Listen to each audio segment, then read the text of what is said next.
Nandito tayo ngayon sa loob ng sasakyan natin habang yung aso ko ay nakatingin sa labas.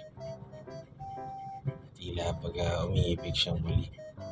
Mabilis kasi ma-fall yung dog ko na yun sa mga ibang chicks eh. Pakababaerong aso. Baday! Baday!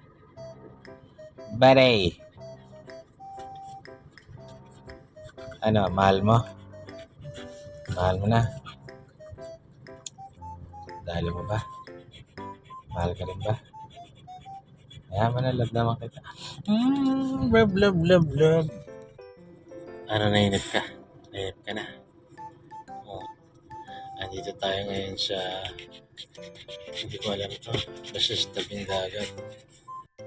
Ayan, tapos may dagat, may langit, makulimlim. Tapos ako, nainip.